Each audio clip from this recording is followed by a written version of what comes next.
नमस्कार, सुस्वागतम।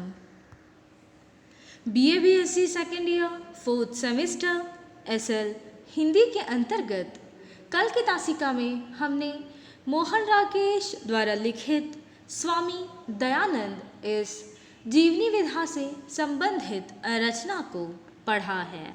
आज हम पाठ्यक्रम की अगली महत्वपूर्ण रचना, जिसका शीर्षक है कर कमल हो गए, का अध्ययन करेंगे। हरिशंकर परसाई द्वारा लिखित कर कमल हो गए यह रचना व्यंग्य विधा से संबंधित है। रचना के कथ्य तथा उद्देश्य की ओर बढ़ने से पहले हम रचनाकार हरिशंकर परसाई के व्यक्तित्व तथा कृतित्व पर भी चर्चा करेंगे। 22 अगस्त सन 1924 ईस्वी में मध्य प्रदेश के होशंगाबाद में जन्मे श्री हरिशंकर परसाई हिंदी के पहले ऐसे रचनाकार हैं जिन्होंने व्यंग्य को हिंदी गद्य की एक स्वतंत्र विधा के रूप में स्थापित किया है। मध्य प्रदेश से अपनी प्राथमिक शिक्षा का आरंभ करने वाले परसाई जी नागपुर विश्वविद्यालय से उच्च शिक्षा प्राप्त कर शिक्षा के क्षेत्र में एक अध्यापक के रूप में कार्य करने लगे। बचपन से ही साहित्य के प्रति रुचि रखने वाले परसाई जी अध्ययन के साथ साथ साहित्य सृजन भी किया करते।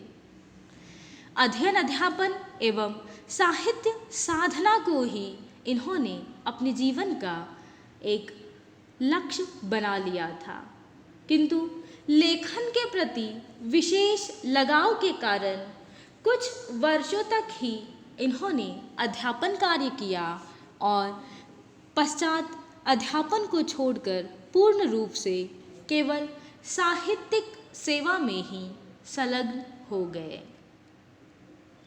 जबलपुर से निकलने वाली वसुधा नामक पत्रिका के संपादन एवं प्रकाशन का श्रेय भी परसाई जी को दिया जाता है। परसाई जी के निबंध और व्यंग्य समसामयिक पत्र पत्रिकाओं में प्रकाशित होते रहे हैं, किंतु नियमित रूप से धर्मयुग और साप्ताहिक हिंदुस्तान के लिए लेखन करने वाले श्री हरिशंकर परसाई हिंदी गद्य साहित्य के व्यंग्यकारों में अग्रणी स्थान पर थे। इनके व्यंग्य विषय सामाजिक एवं राजनीतिक रहे। व्यंग्य के अतिरिक्त इन्होंने हिंदी गद्य की अन्य विधाओं में भी लेखन किया है, किंतु इनकी ख्याति एक व्यंग्यकार के रूप में ही हिंदी साहित्य जगत में हुई है। व्यंग्य को हल्के फुल्के मनोरंजन की परंपरागत परिधि से बाहर कर सामाजिक प्रश्नों से जोड़ने का सराहनीय कार्य परसाई जी ने किया है। परसाई के पहले साहित्य लेखन का जो स्वरूप था उसका मूल केंद्र मनोरंजन हुआ करता था, किंतु हरिशंकर परसाई ने विशेष रूप से व्यंग्य को हल्के फुल्के मनोरंजन से बाहर कर उसे विभिन्न सामाजिक समस्याओं के साथ जोड़ने का प्रयास किया है। परसाई जी की व्यंग्य रचनाएं ऐसी हैं जो प्रत्येक पाठक के समक्ष सामाजिक वास्तविकताओं को लाकर खड़ा कर देती है। इनकी सभी रचनाओं में विभिन्न सामाजिक समस्याओं का ऐसा चित्रण मिलता है जिसे पढ़ने के बाद पाठक बेचैन महसूस करता है। व्यवस्था में पिसते हुए मध्यम वर्ग की वास्तविकताओं का चित्रण परसाई जी की लगभग सभी रचनाओं में मिलता है। वे एक सफल व्यंग्यकार हैं और उसी के अनुरूप भाषाई प्रयोग में भी वे कुशल माने जाते हैं। आपकी रचनाओं में भाषा के दैनंदिन बोलचाल के शब्दों, तत्सम शब्दों तथा विदेशी भाषाओं के भी विभिन्न शब्दों का प्रयोग मिलता है। अपनी रचनाओं के माध्यम से सामाजिक तथा राजनीतिक जीवन में व्याप्त भ्रष्टाचार पर परसाई जी करारा व्यंग्य करते हुए दिखाई देते हैं। ऐसी समस्याएं जो जनसामान्य के जीवन से अधिक निकट है को साहित्यिक शैली में अभिव्यक्त करने का श्रेय श्री हरिशंकर परसाई को दिया जा सकता है। परसाई जी ने सामाजिक रूढ़ियों, राजनीतिक विडंबनाओं तथा विभिन्न सामायिक समस्याओं पर अपनी लेखनी के माध्यम से प्रहार किया है। वे हमेशा एक सफल व्यंग्यकार के रूप में हिंदी साहित्य जगत में स्मरणीय हैं। उनकी प्रत्येक रचना हिंदी साहित्य जगत में मानो मील का पत्थर सिद्ध हुई है। हरिशंकर परसाई जी के साहित्यिक सफर का आरंभ उनकी पहली रचना स्वर्ग से नरक जहाँ तक नामक इस रचना से होता है, जिसका प्रकाशन प्रहरी नामक पत्रिका में सन 1948 ईस्वी में हुआ था और अपनी पहली ही रचना में वे धार्मिक पाखंड तथा अंधविश्वास पर प्रहार एवं विरोध करते हुए दिखाई देते हैं। परसाई जी अपनी रचनाओं में व्यक्ति और समाज की दुर्बलताओं पर गहरी चोट करते हैं। इनका व्यंग्य व्यक्तिगत राग द्वेष या फिर कहा जाए कि सस्ते मनोरंजन तक ही सीमित नहीं है। परसाई जी का तीक्ष्ण व्यंग्य समाज में फैली उन विसंगतियों तथा विकृतियों से पाठकों को रूबरू कराता है, जिनके कारण विभिन्न समस्याओं का सामना सर्वसामान्य व्यक्ति को करना पड़ता है। आवश्यकता के अनुरूप हास्य तथा विनोद एवं प्रतीक आदि का सही प्रयोग कर कथानक को अधिक मार्मिक एवं चुटीला बनाने की कला में परसाई जी सिद्धहस्त है। वे विसंगतियों के साथ कहीं भी समझौता करते हुए दिखाई नहीं देते। सर्वसामान्य व्यक्ति की दुर्दशा, उसके लिए जिम्मेदार राजनीति, पुलिस का आतंक, सामाजिक आर्थिक विषमताओं आदि पर परसाई जी तीखा प्रहार करते हैं। इनका समूचा लेखन स्वदेश्य है और मनुष्य को इस व्यवस्था के प्रति जो सर्वसामान्य मनुष्य का शोषण करती है सतर्क करने का एक सराहनीय प्रयास है।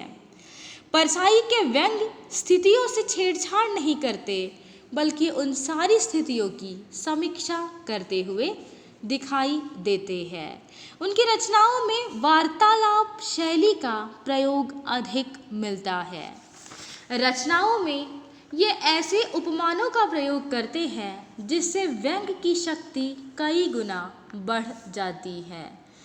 आपकी दृष्टि में व्यंग्य लेखन निर्मम तथा मनुष्य विरोधी होकर नहीं जी सकता, बल्कि वह जीवन की कमजोरियों का निदान प्रस्तुत करने के लिए ही कठोर रूह अपनाता हुआ दिखाई देता है। परसाई की रचनाओं को पढ़ने के बाद पाठकों में जो तिलमिलाहट होती है वह हमें समस्त संस्कृति एवं सभ्यता के विषय में सोचने के लिए बाध्य कर देती है। इनका व्यंग्य मनोरंजन से अधिक पाठकों के मन पर दुख की अमिट छाप छोड़ जाता है। उन सभी वास्तविक समस्याओं का एक ऐसा चित्र परसाई की रचनाओं के माध्यम से उभरता है कि प्रत्येक व्यक्ति व्यवस्था को बदलने की कोशिश करता हुआ दिखाई देता है। आपका व्यंग्य आज की भारतीय मानसिकता का पर्याय है। आपके कथन में विविधता है तो शिल्पगत रचाव भी है। विचार भूमि प्रामाणिक और व्यापक है। बौद्धिक तथा मानसिक दृष्टि से आप में आपकी रचनाओं में एक प्रौढ़ता दिखाई देती है। व्यंग्य में नए शब्दों को गढ़ना और उन विभिन्न शब्दों के माध्यम से अभिव्यक्ति करना परसाई जी की भाषा की एक प्रमुख विशेषता कही जा सकती है। लाक्षणिक भाषा का प्रयोग भी आपके लेखन की एक महत्वपूर्ण विशेषता है, जिसके कारण आपकी समग्र रचनाओं में एक विशिष्ट प्रकार का निखार दिखाई देता है। परसाई वैसे कार्ल मार्क्स से अधिक प्रभावित थे।